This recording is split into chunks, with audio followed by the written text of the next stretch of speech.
12 News starts now. Coming up on a special edition of 12 News, a Valley woman's long journey to live the American dream. How a mentor helped her through the ups and downs. Plus, as the East Valley continues to grow, traffic continues to get worse.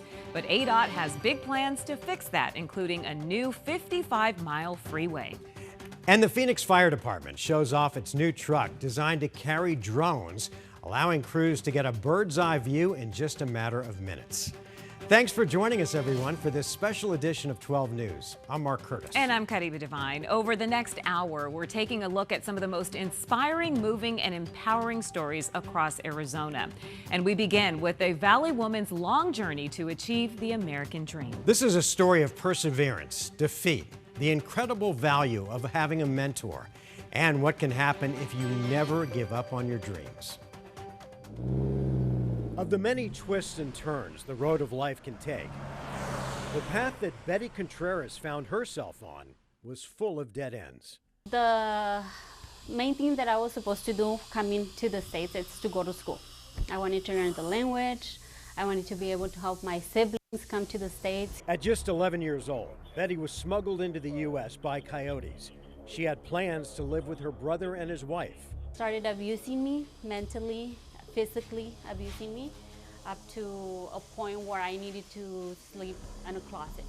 Tiny, tiny little closet. That was your punishment. Betty had come all this way, survived the brutal journey from Chihuahua, Mexico. But that better life that she dreamed of was held up by an abusive sister-in-law. When did you get out of the house? And what happened? So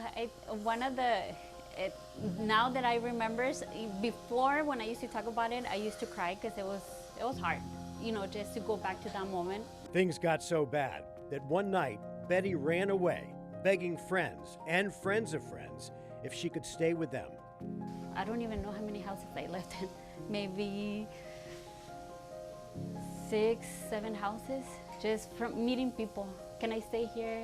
I'll do the dishes, I'll take care of your grandma, I'll clean the house, I'll do the laundry, whatever you want me to do. You don't have to pay me as long as I have a place where I need to sleep and eat. Be safe at night. Yeah. And that's how it went for the next 6 or 7 years, until Betty found a job here at Yoshi's Japanese restaurant, where this road she was on would take another sudden turn. I worked there for almost 2 years. And then Dr. Schneider went through the drive-thru with another assistant who used to work here.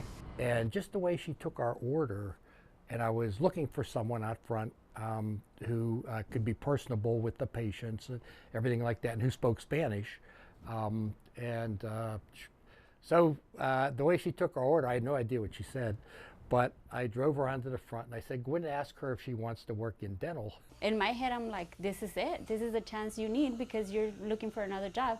But never in a million years, ever thought that I was gonna be an assistant, right? I thought, oh, maybe I'm gonna be the janitor, working at nights, cleaning the operatories. Betty would never have to touch a mop. Dr. Snyder, who at the time was the medical director for St. Vincent de Paul's free dental clinic, knew Betty had much more to offer. But first, he wanted her to apply for citizenship. He just knew that I was scared to be on the streets driving with no license and all that. And he's like, you have to do it the right way. So I started the whole process. That's when maybe the biggest roadblock of all would come slamming down. And then you encouraged her, she said, to do things the right way. Yeah. So she applies to the immigration office and she's deported. Betty was already married and had 2 kids, but found herself, along with other illegal immigrants, on a bus headed for Juarez, Mexico. I mean, I felt so bad. I thought, why did I ever tell her to go back, and it bothered me for quite a while. And I can't imagine a mother being separated from her husband and her child. Yeah. How incredibly hard was that? Oh, it was hard. I think when I read the paper, the first thing came to my mind, it was my son. Because he was gonna start kindergarten. And I was just thinking, I'm not gonna be able to be there for him. But 2 long years later, she was granted asylum, became a citizen, and went back to her job at the dental clinic, somehow finding a way to balance all of that with taking classes at ASU. And then one day, the phone rang. Good morning. How are you doing? Good. At age 42, Betty Contreras, against all odds, had been accepted to dental school in Chicago. Dentistry, becoming a dentist journey gonna be.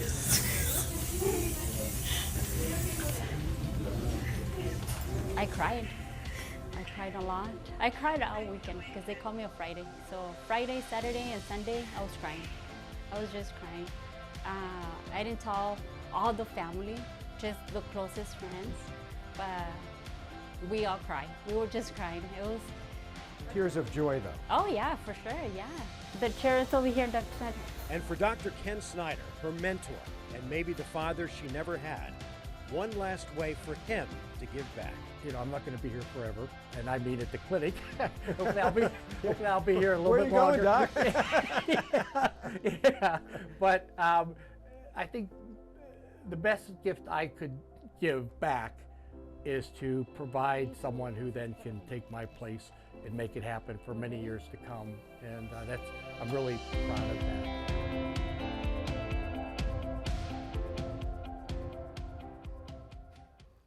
Needless to say, dental school is not cheap, so a GoFundMe has been set up to help. You can find a link to that by searching for the story on 12news.com. Right now, plans for a new freeway east of downtown Phoenix are in the works. The proposed State Route 505 is expected to relieve traffic on I-10 south of Phoenix and congested neighborhoods in Pinal and eastern Maricopa counties. 12 News journalist Jen Wall takes a closer look at the future freeway. As more homes are built out in the East Valley, The growth has been explosive. neighbors in Apache Junction, Queen Creek, Santan Valley, and south to Eloy are forced to plan for more headaches on the road. At 7 o'clock when we're starting, it can be full stop as people are trying to get onto the 60 right there. But a new freeway could relieve traffic east of Phoenix. This is a potential future freeway that would run from US 16 Apache Junction all the way down to I-10 at Eloy. This is a study that's going to take about 3 years. It really is a major future corridor. The Arizona Department of Transportation says the freeway would fill a gap from Apache Junction to Eloy, where there are only local roads. It'll also relieve stress on the I-10. So ADOT has projected that without this future corridor, in the year 2040, it could take 82 minutes to get from Mesa Gateway Airport down to I-10 in Eloy. With this future freeway, that 82-minute travel time would be cut to 63 minutes. Now ADOT is working on an environmental impact study for the second part of the freeway. That would stretch from Florence to Eloy. Okay, so what's involved in that? So we're taking a look at things such as the transportation needs of the area, where we expect traffic to be, where interchanges might be most useful. ADOT says they're also studying drainage, floodplains, wildlife, noise impacts, and more. I think it's great. I think since that's such a high growth population right now and a lot of people are commuting into work, putting in roads and access that might ease some of that traffic is a good idea. ADOT says there's no schedule for when design or construction could start because funding needs to be figured out first. Jen Wall, 12 News. Over the last year, the Church of Jesus Christ of Latter-day Saints announced that it would be building 3 new temples in Arizona. They're considered to be the holiest of the places in the faith. They're always prominent, built with high-end materials and well-maintained. And just to give you an idea of how popular and well-visited they can be, when the Mesa Temple had an open house after an extensive remodel, close to 350,000 people showed up. And as 12 News journalist Justin Pizzera shows us, the announcement that Flagstaff will be the home to the newest temple is creating a lot of excitement. Flagstaff, Arizona. It was a surprise announcement this spring. Flagstaff would be the next city in Arizona to see a Church of Jesus Christ of Latter-day Saints temple built. In the last 13 months, 2 other temples have been announced for Yuma and Queen Creek. Temples are, to us, the house of God. Candace Koppel is the church's Arizona communication director. They're our most holy place that we can come and worship. They're the place where we can come and feel peace. They're a place where we can come and just have the highest expressions of our faith sacraments here.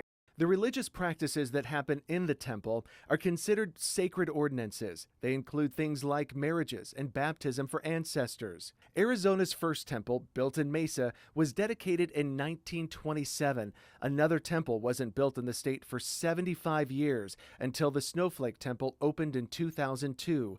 The church says picking what city will get a temple is primarily based on 2 things. 1, the member population in the area. Is there a large enough number of members who would worship at the temple? 2nd, accessibility. You know, there's some communities such as Yuma that may not, ever get to the size of a Gilbert or a Mesa, but maybe that distance to drive to Gilbert or Mesa to go to the temple is difficult for the members to be able to worship as often as they would like. Right now, the closest temple to Flagstaff is in Phoenix, about 175 miles from downtown Flagstaff. I think another community aspect is the university.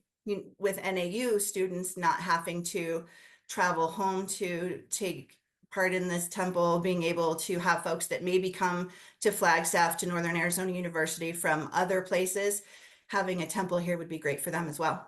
Although the church has not announced where the 3 new temples will be built, there's a lot of speculation on where, when, and the impact on the immediate community. I mean, when a temple's announced, it's interesting. Sometimes you do see the property values around a temple go up because people want to be close to something that's so beautiful. They see the value in having a temple in their community. That's certainly not one of our considerations. It's just something that, you occasionally see happen. We checked with the town of Gilbert, home to the most recent Arizona temple, and it doesn't track the direct economic impact. But the church is confident all 3 will be well visited by members and non-members alike. I think there's always a general curiosity about temples. I know when I went to Rome, I was very excited to see the Vatican and just interested in it from a lot of different aspects, both from the religious side as well as the historical side. And I think there's that similar curiosity when a temple's announced. Temples are not open to the general public. They're only open to members in good standing with the church. They're also different from the chapels that you see frequently as you drive around the valley. Those are open to anyone. And still ahead, it is a trail like no other. Why thousands of people are flocking to Flagstaff to hike without shoes.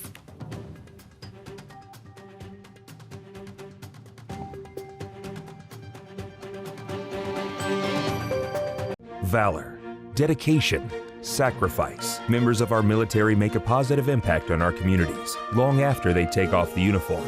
That's why Simplify Heating and Cooling is proud to join 12 News in honoring those who serve. We're seeking nominations for those who inspire, who give, and who protect. Share their story and help us shine a light on their selfless service. Nominate your hero today at 12news.com/those who serve. Let's celebrate the brave men and women who give so much for our freedom.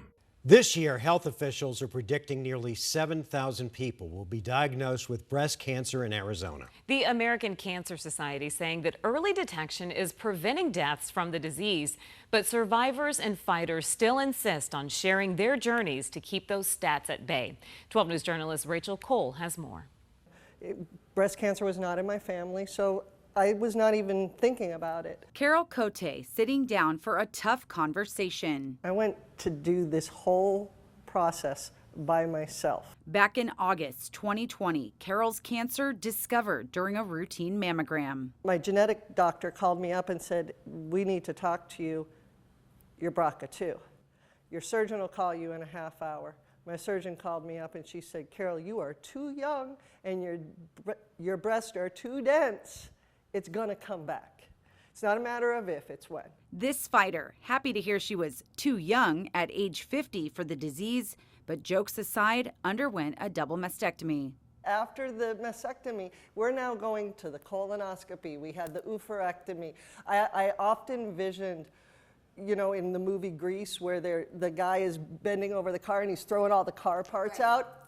That's what I felt like. Carol stripped for parts. I had big boobs. I had triple D's. In one day, I lost 11 pounds. Enduring months of hell, hoping for one thing. When I was told that I was cancer-free, that was such a beautiful feeling. But survivor's guilt quickly set in. While I often say I had cancer light, cancer still took and made me a double amputee. So I say cancer light, but I still am a survivor. And I feel guilt that I don't sometimes have the story that everybody else has, but it still took a lot from me.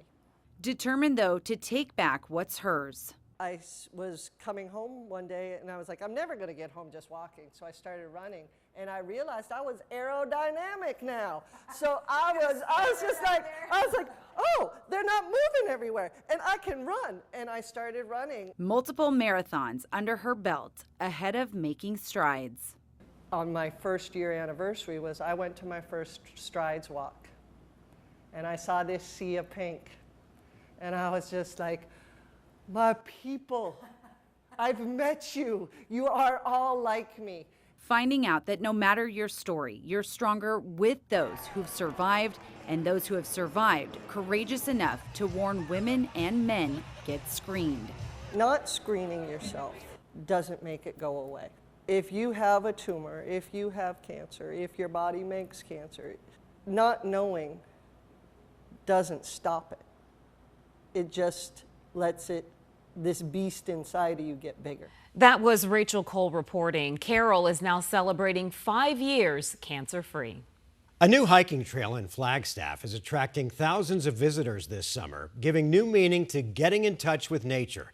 The Flagstaff Barefoot Trail is a 1-mile loop in the forest, designed and manicured to be experienced without shoes. That's right. 12 News journalist Joe Dana made a visit and tells us all about what they call the Barefoot Revolution. It's a first-of-its-kind park in the U.S., and it's putting to the test a theory about the health benefits of removing a barrier between your feet and the earth. At the entrance of the Flagstaff Barefoot Trail, shoes hanging high in the trees represent a credo that's become popular these days. Touch grass. You felt grounded. It was a great, great day. Since this forest park opened less than a year ago, more than 10,000 paying customers have hit the planks and mud pools. Is your mom gonna let you have muddy feet? No. It's simple, but it connects you back with nature. And I feel like, you know, in summer in Phoenix, you don't get outside much. So this is kind of getting you back to enjoying some screen-free time. It's a mile-long loop. It's filled with reflexology segments, labyrinths to walk through. Our crew comes in every morning to manicure the trail. There's zip lines out there. It's just a chance to be a kid again and have fun. The park's founder brought the idea from Europe, where barefoot parks have been around for years. I'm gonna go in? Okay. Yeah. It's so cold. The popularity of grounding or earthing is fueled by a belief we are meant to be barefoot, and the earth is like a battery for our body, sending beneficial negative ions to our electrical system. The Cleveland Clinic reports the theory is that when we physically connect with the ground, its electrical energy rebalances our own.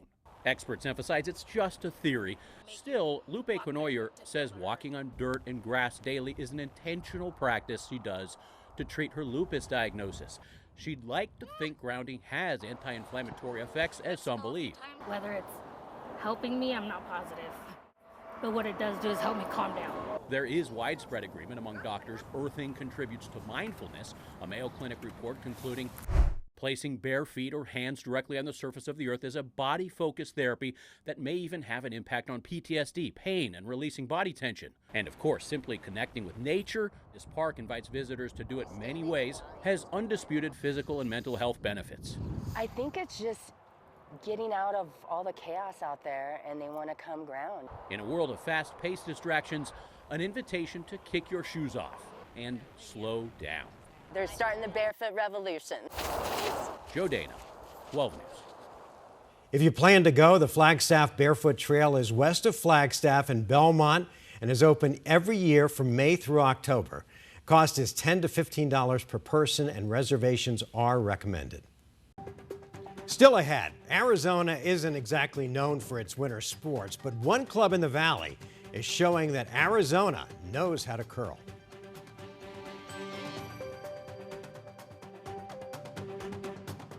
When you wake up with 12 News Today in AZ, you wake up to breaking news from overnight. An active investigation going on right now. To give us that aerial perspective. What did you experience? 20 to 30 gunshots. The officer is expected to be okay. Traffic alerts. The delays are growing this morning. Weather impact. The first freeze warning of the fall. Wake up tomorrow and every morning with 12 News Today in AZ. All morning starting at 4:26 a.m. to 9 a.m. on 12 News and the 12 Plus app. The 2026 Winter Olympics in Milan are coming up in February, and 12 News is your home for all the action. You know, it might seem like winter sports wouldn't be very popular here in the desert, but most sports have a dedicated following right here in the Valley. And that includes the sport of curling. 12 News journalist William Pitts takes us to the Coyotes Curling Club.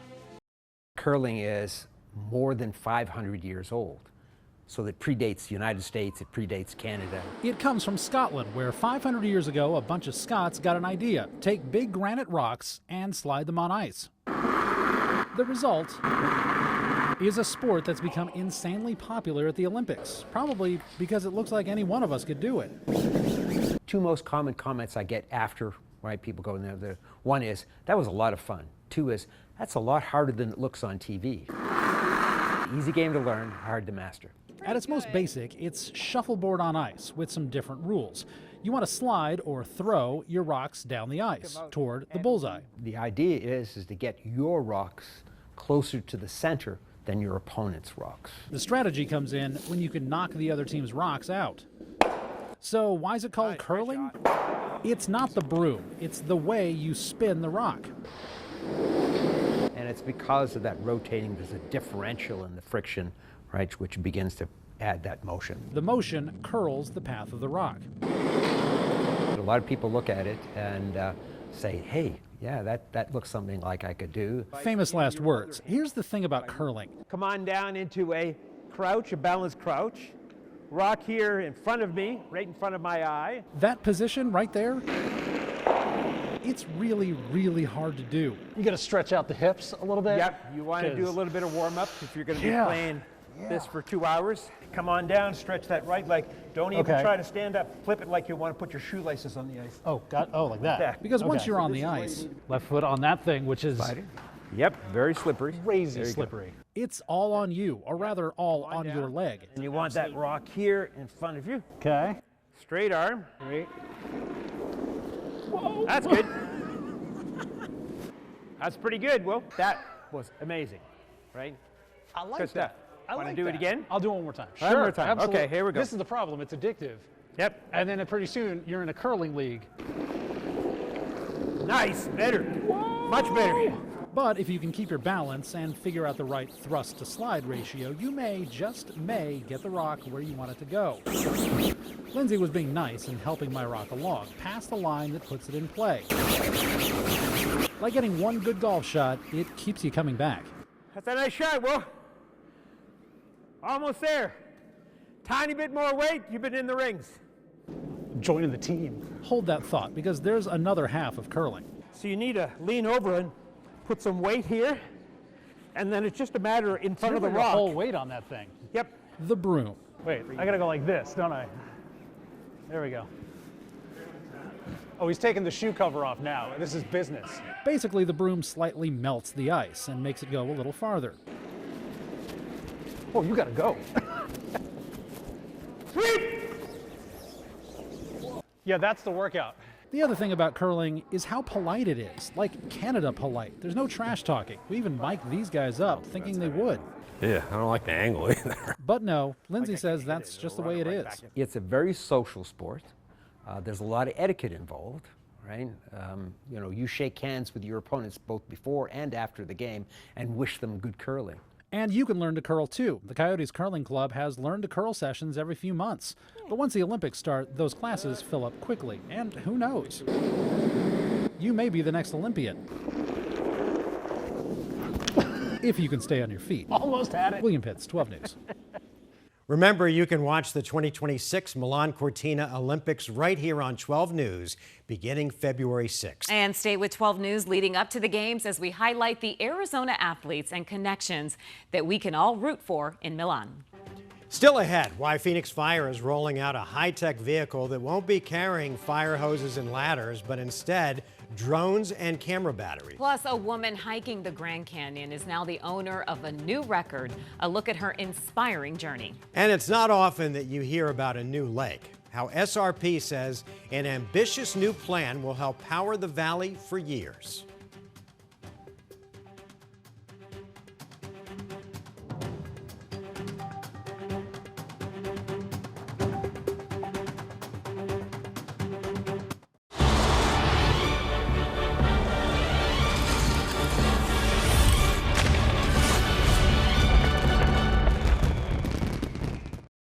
Welcome back to this special edition of 12 News, where we're highlighting some of the most inspiring, moving, and empowering stories from across Arizona. New technology is helping first responders all across the state respond faster and more efficiently.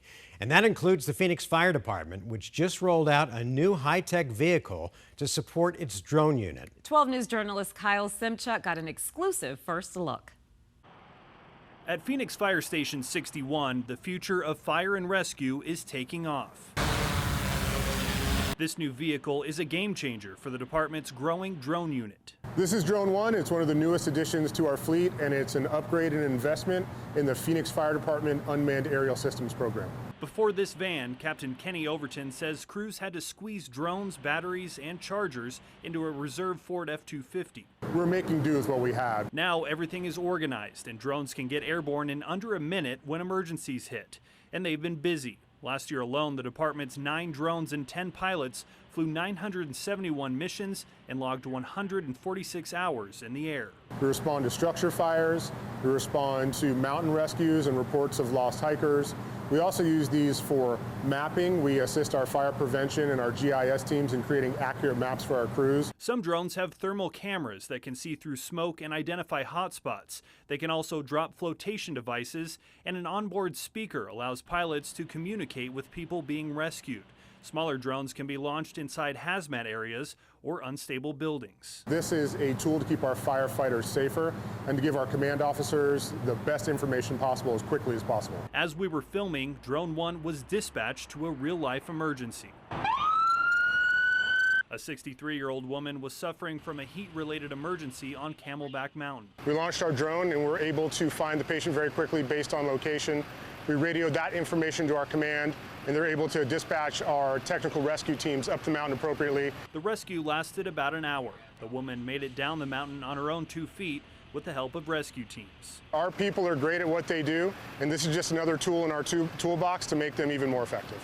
Seeing it in action makes you wonder what firefighters 100 years ago would think about this 21st century technology. I think they'd be amazed. I can tell you, I've been on the job for 20 years, and 20 years ago I thought I was just going to take a hand line into a house fire and put the fire out. And now I control a drone to give our information to our crews in the best way possible. In Phoenix, Kyle Simchuk, 12 News. Only on 12 News, putting a splash of color into the lives of Arizona's foster children. A free arts mentoring program is expanding across the state. And as 12 News journalist Joe Dana shows us, its proven formula pairs caring adults with kids in free arts and theater classes. When we arrive to group homes, their tools are not just clay and crafts. So now he's decompressing. But competency. With kids who freeze, you might see shutting down. Volunteer mentors learn how to listen to and support kids in the state foster system. They might live in unpredictable environments. This is an opportunity to be able to develop a personal relationship with a kid and help them see that who they are is something beautiful and amazing. Lee and Marissa are in this new volunteer class, learning how to guide simple art workshops and be mentors. We are not looking for people who have even had experience with the arts. All you have to have is a desire to support the children that we serve. Every star on this map is a group home or shelter where mentors serve. The mission now expands to southern Arizona. Right now, we are working on building up our volunteer mentor base in Tucson. Research shows the motto, Art Heals, is backed by evidence. Creativity lowers cortisol levels and helps regulate breath.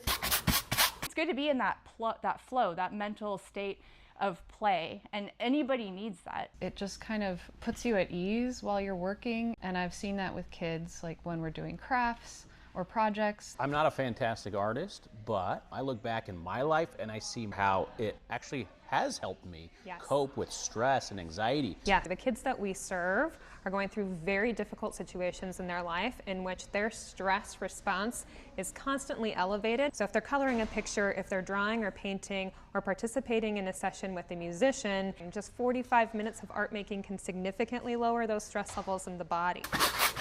There is an ongoing need for mentors in the Valley as well. Close friendships. An added benefit for volunteers is the community they join. Finding new friends while opening up a new world to kids facing tough odds. That world described this way by one foster participant. This poem is called Art Heals. Art heals. It changes lives. You might be good and might be surprised. Art heals. Just give it a try. If it helped me, it could help you too. If it was fun for me, it can be fun for you. And see that entire poem. It is very well done. Right now at this story on 12news.com, you can also learn more about Free Arts AZ. And if you want to volunteer or donate, you can go right now to freeartsaz.org. Joe Dana, 12 News. It's a trek that many call the adventure of a lifetime, the rim to rim to rim hike at the Grand Canyon. It's a 43-mile journey with constant changes in elevation and weather. A Queen Creek woman can now check it off her bucket list. And as 12 News journalist Sean Rice shows us, it's earned her another title that very few have. It is 2:15. Thursday afternoon, October 24th. Cedar Ridge, Skeleton Point, Phantom Ranch. I love the canyon, love being outdoors. It's my favorite exercise activity. These are all places along Karen Dorzoff's rim-to-rim journey where she stopped to don a smile. The challenging hike took her a day and a half to complete, 36 and 1/2 hours to be exact. But for Karen, the time it took, hardly the number she was focused on. There was no time. We only went for the oldest woman to do it, not the fastest at this age. At 76 years young, she was proving to herself and others following behind her that a 43-mile expedition is achievable. And I want to look back and go, wow, I did this and this and this and this, and enjoy my memories and the times that I've been able to do things and not let fear stop me. Her quest began last April when an attempt to conquer the rim to rim to rim hike was cut short by a rock slide, 33 miles in. But I'm going, I feel good enough, could have done it. And then he sends me an article that the oldest woman to do it was 61. And I was 75 at the time, and I said, oh, Pshaw, I can beat that. A phone call by Karen's husband, David, to the Guinness Book of World Records came next. They informed him that Karen would indeed be the oldest woman to complete the trek by nearly 15 years. Age is just a number, as they say, but if you want to do it, do it. The entire way, the support of her friends and family members, Have a good hike, Karen and John. Oh, thank you very much. acting as the wind in her sails on the way to holding the title that now sits in her home, world record holder. The support system meant the world to me, because sometimes you go through life feeling, I'm just an old lady and I have a few friends, and everybody has been so encouraging and trying their best to make sure we did it, and then saying congratulations and being there for me. Sean Rice, 12 News. Arizona may soon be home to a brand new lake, and that body of water would pack a big punch when it comes to powering the valley. The lake would be built here in this canyon just below Roosevelt Lake. The Salt River Project has preliminary okay from the federal government to move ahead with it. So Troy Hayden went to go see it for himself. All right, so this is the area we're talking about here. Exactly, right. You don't often hear about a plan to build an entirely new lake in Arizona. So this whole valley we're looking at right here will be underwater. That's correct, yep. Joseph Gardner shows us around what SRP hopes will be the site of a brand new lake on the Salt River. It's being built to help supply an increasingly power-hungry valley with electricity It'd be wedged between two existing lakes. To orient you a little bit, Roosevelt Lake is just up over here on the other side of this hill, and Apache Lake is immediately to our left over here. So it would go Roosevelt, this new unnamed lake, and then Apache down here, and the water would flow right through. Exactly. The lake is designed to be a reliable source of clean power. This SRP animation shows how it would work. With a depth of some 300 feet, water would rush at high speed over electric turbines during the late afternoon and early evening. That's when power demand is at its highest. It would produce enough electricity to potentially power hundreds of thousands of homes. And then, during the early part of the next day, when power demand is low, cheap solar energy would be used to pump all that water right back into the lake, and the process would start all over again. So if everything goes smoothly and SRP gets its way, within a decade where I'm standing will be some 300 feet underwater. This brand new lake all behind me here. But don't get out your fishing pole or your ski boat just yet. Because the lake levels would fluctuate, hundreds of feet, it's an area that we wouldn't necessarily encourage recreation within.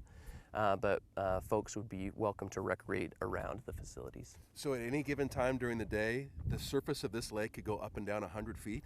Exactly. That's a lot of water. That's correct, yeah. The lake could provide 6 times as much power than generated on the current Salt River lakes, powering hundreds of thousands of homes. If everything goes as planned, it would be finished in about 8 years. After the break, a story you'll only see on 12 News. The Arizona Diamondbacks came together this year to give a young fan who has faced major health challenges in his life an experience he will never forget.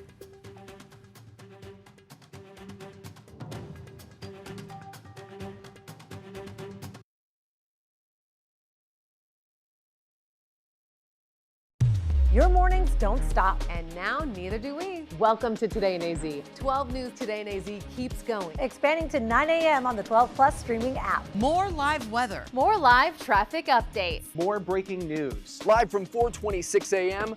to 9. 12 News Today in AZ, now streaming until 9 a.m. on 12 Plus. Download on your TV and watch for free. Every once in a while, a story really touches a nerve. We recently had one of those with the story of a brave little boy and how the D-backs created some lasting memories that Dalton will never forget. Dalton was born with a rare condition and has survived 3 open heart surgeries, but his love for the Diamondbacks runs deep, and now the entire nation knows his story. 12 News journalist Kyle Semchuk shares how an 8-year-old's dreams really did come true. Most 8-year-old kids dream of going to Disneyland, but for Dalton D. McKelly, I'm here and it's just my life. there's nothing quite like Chase Field and the Arizona Diamondbacks. Just been born that way. Dalton has been trying to get the D-backs' attention for years. We come to the games, we try to do all the things like get autographs, but we've never been really successful. Dalton's mom, Krista, posted on TikTok, showing her son sipping apple juice and watching the D-backs from 30,000 feet. And when we woke up the next morning, we had like 50,000 views, and the Diamondbacks had responded. It just like made his whole year, really, is what it did. And that was just the beginning. How you doing? Good. Hey, boys. What's your name, man? Dalton. Dalton? Mm-hmm. Nice to meet you, man. Nice to Blaze. meet you. The Diamondbacks and 12 News teamed up to give Dalton a night he'll never forget. Play ball! It's been crazy. Dalton met the players he's watched for years, and to his surprise, they were just as excited to meet him. You play ball? Yeah. What position? Second. All right, that's where I'm at tonight. What's your guys' favorite restaurant? Mine? These might be, I want to say McDonald's. I like McDonald's. Yes, I knew it. Yes. Should I give this back to you guys? Huh? Should I give this back to you guys? No, take it for you. Okay, thank you. Dalton didn't just collect autographs, he gave them as he passed out his own baseball cards. That's you. Mm-hmm. Could you sign it for me? Yes. Dalton's mom held back tears for most of the night, understanding how much this meant for her son, who hasn't had an easy life. At age 8, he survived 3 open heart surgeries. He has half of a heart, is what we call it. Hypoplastic left heart syndrome is the official diagnosis. So you might see him running around doing like all the normal kid things, but he's 8 years old and he's He's the size of maybe like a 6-year-old. Dalton was living his best life, but there was one player he wanted to meet the most, his hero, Corbin Carroll. Just moments before they left the field, Dalton found him. How are you? Hi, I'm good. You're good? You having fun? Yes. Yeah, I like your shoes. Thank you. Dalton had rehearsed what to say, but he was too starstruck to remember any of it. They took photos, signed baseball cards, and shook hands. Those 4 minutes brought this 8-year-old to tears. Are you happy?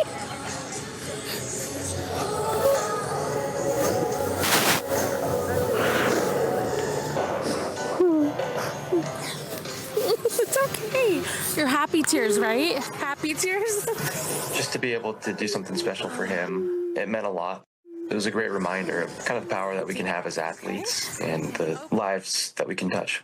Dalton's story touched people across the country after it appeared on NBC Nightly News. There is good news tonight about a little boy's field of dreams come true and the team effort that knocked it out of the park. We had a lot of people reaching out, just sharing their story about loved ones that they know or themselves who have Dalton's heart condition. We received a lot of people locally just saying how Dalton's story inspired them. They wanted to reach out, people praying for him and our family, just for like what the future holds with his heart condition. Dalton's heart belongs to the Diamondbacks, but recent trades have broken it. He still gets choked up thinking about one player in particular. You were sad with the trades. It's just been like hard. It's been like good time. It's okay. You don't have to look at he's pretty emotional about Eugenio Suarez being traded. He got to talk with him. He got to know him on a deeper level, and he was so cool with Dalton. But you become so invested in the team and in these guys, especially, we've always loved baseball as a family, but once Dalton started to love it, and especially the Diamondbacks, and he fell in love with these players, anytime someone gets traded like this, it is sort of heartbreaking. But Dalton still smiles when he thinks of this special night in July when the team he loves made him feel like one of their own. It all started with the TikTok. The internet is a beautiful and powerful thing, and we use it for good, and we just love to share our family moments, but Dalton moments, just because his life, we just never knew what we were gonna get, and we never know still. It's still a fight that we're fighting every day. From Chase Field, Kyle Simchuk, 12 News. You know how when you're watching TV and you're flipping around, you probably have 3 or 4 different movies that if you stumble across it, you're going to watch it. Mm-hmm. That story, I can watch it 100 times, and it's not enough. And it's not enough. I mean, listen, you don't even have to be a baseball fan, but you have to be in love with the D-backs organization for doing that. For doing that, and just this incredible bond on America's pastime. And Dalton, we love you. I think the whole country He's so adorable. fell in love with Dalton. So adorable. All right, Kyle, thank you for that. Still ahead, the trip of a lifetime for a group of people with disabilities. Together, they go whitewater rafting in the Grand Canyon.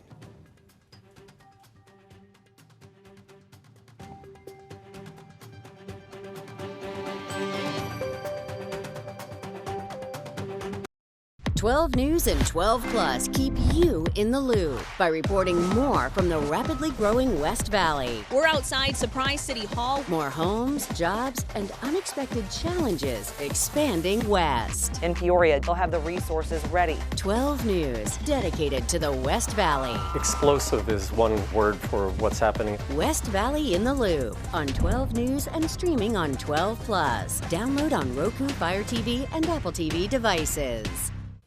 Every year, Ability 360 in Arizona takes people of all different kinds of abilities to go on a whitewater rafting trip in the Grand Canyon. Whether they are volunteers or people who have to adopt, they all say that this trip is life-changing. 12 News journalist Troy Lynch spoke with some of the people who went on this year's adventure. Yeah, this feels like a bucket list item for anybody who wanted to go on this kind of trip, especially for those people who didn't think that they would physically be able to do it. So it didn't matter what kind of abilities you thought you had, because Ability 360, they designed this trip to help people discover new abilities. And I spoke with a couple different people who went on this trip, and needless to say, they had a pretty good time. and I'm venturing into things that I've never, ever thought I'd do again, such as that trip. That life-changing trip looks beautiful. We'll get to that in a second, but let's meet Rick Lopez first. Just a few years ago, Rick was doing 100-plus mile bike rides in Phoenix multiple times a week for fun. But then he lost his left leg. A long story short, stepped on a rock, twisted my ankle, pin line fracture, infected, plate in to correct it, plate out because it got infected. Then COVID hit, which kept a wound open for a year and a half. But even with an amputated leg, Rick doesn't let that stop him from doing trips like 10-day Grand Canyon whitewater rafting. Amazing, amazing journey. Every 3 years, Ability 360 takes to the Grand Canyon for a 220-plus mile whitewater rafting trip. And it's for people like Rick, who didn't think they would be able to go on these trips again. That way, for sure. Rocks, sand, water, mud, elements, wind, rain. We went through all that together as a family on that trip. Just because we're adaptive does not mean or hold us back from being able to do those things. 22 people, 11 volunteers, and the other were people of abilities from all over the country. Wheelchairs, walkers, canes, they came because this is one of the goals that people dream of. We always have difficulties each trip, which we always overcome. You know, we'll get injuries, we get bumps and bruises and stuff. We always forget something. So. Oh, right in the mouth. Starting in Marble Canyon, these people of all abilities spent over 10 days making memories that they'll not only remember forever, but show themselves what they're really capable of. It's really a humbling experience, and to see their smiles is just, it's something I can never match. Changed my life completely. Enlightened me as to, I'm fine. The wheelchairs are fine. What's wrong with you? I mean, what's your excuse? I love the message right there. But Ability 360 is located in Phoenix. And after Rick had his leg amputated, he actually started physical therapy here. And he loved the facility and their message so much that he wanted to start working here. And he's been working at the front desk ever since, along with his second job working as an ambassador at the Phoenician Resort and Spa. So a lot of really inspiring stories and people coming out of this trip. But we're here in Phoenix at Ability 360. Troy Lynch, 12 News. Thanks everyone for joining us for this special edition of 12 News. And don't forget, you can find more 12 News content streaming exclusively on 12 Plus. Download 12 Plus on your TV to watch us for free anytime. It's available on Apple TV, Fire TV, or Roku devices.